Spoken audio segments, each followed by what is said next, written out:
to show you this picture I found up in the attic this morning. It is a photograph of my old home back in Kingstree, South Carolina. Isn't it beautiful? 8 of my 11 children were born in that house. We had it built and moved in shortly after we were married in 1854. I don't believe this. That was 40 years ago. So much has happened to us. Oh, but when I think of all that's passed, and here it is almost the end of the century, life is good. Well, I finally got, I know I'm telling you life is good, but I know I was complaining to y'all earlier about the judge and his grandson. Well, the judge went off on that infernal camping trip he does every summer to Casadero with all his friends.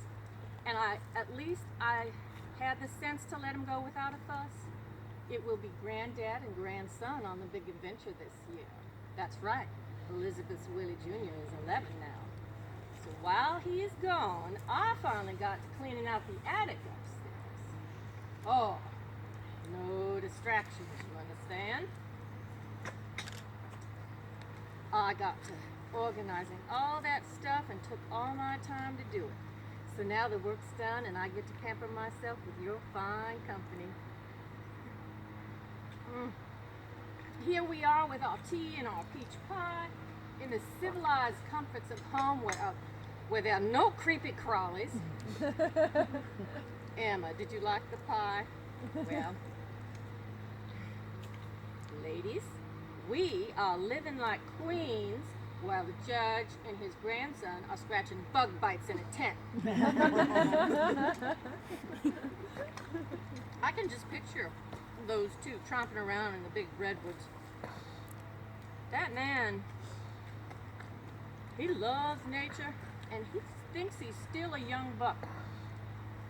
But you know, there was a long time ago, time when he was young at what he did. And I never told this, but he was given special permission to pass his law exam while still underage. And when he opened his practice, he became the youngest member, save one, of the South Carolina state legislature.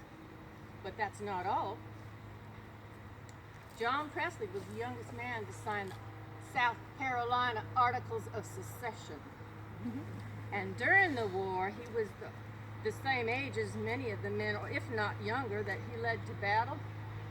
You could not tell them apart, save for that handsome officer's uniform and his natural command and presence. I have to show you this photograph. Oh, this one's not too good.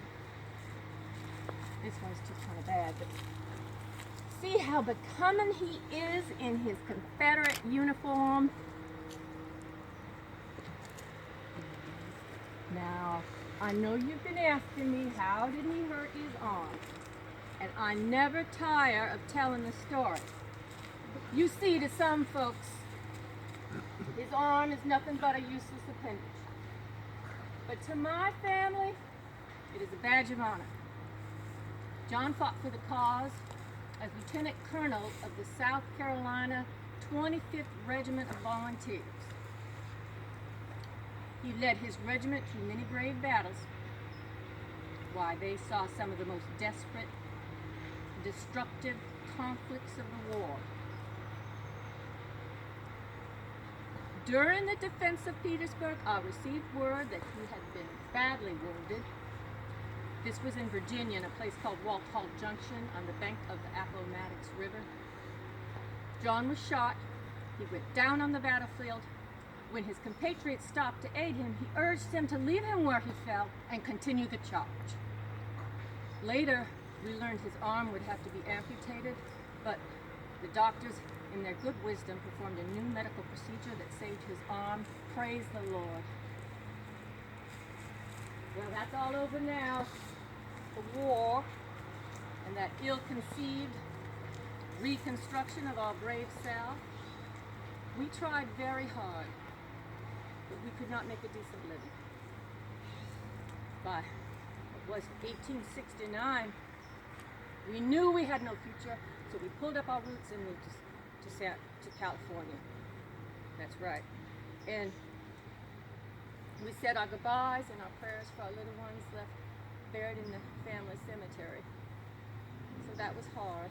But I tell you, bringing out the Presley family, the entire Presley family, via the Isthmus of Panama was no small matter.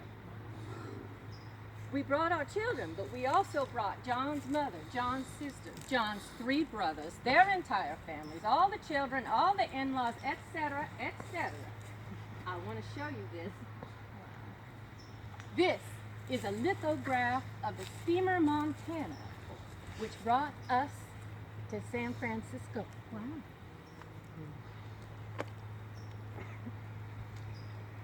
I must say, we have no regrets.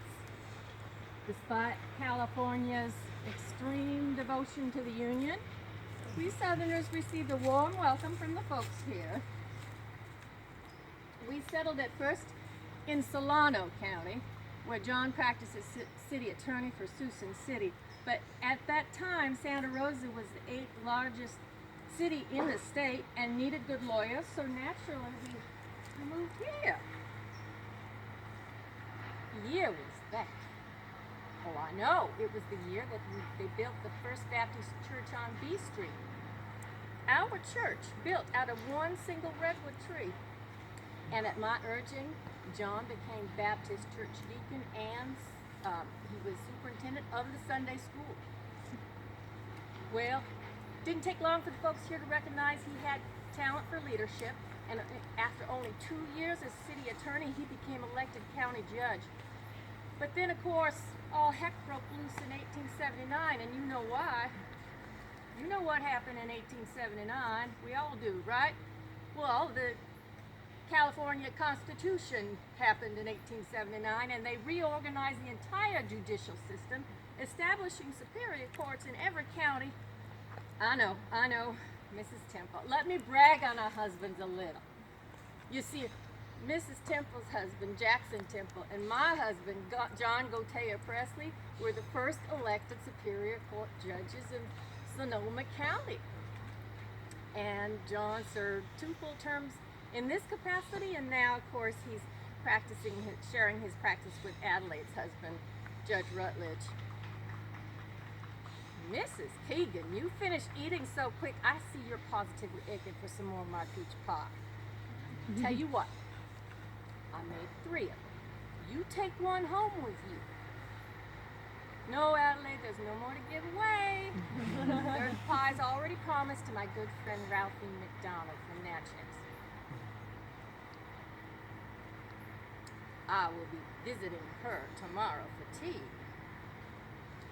Adelaide Rutledge, settle down. I will remember you and your good husband next week when I do my bacon.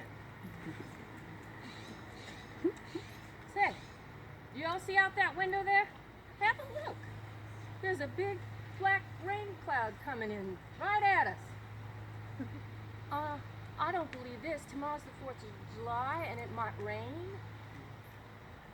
Oh, that does not bode well for the judge's camping trip. You might catch a chill.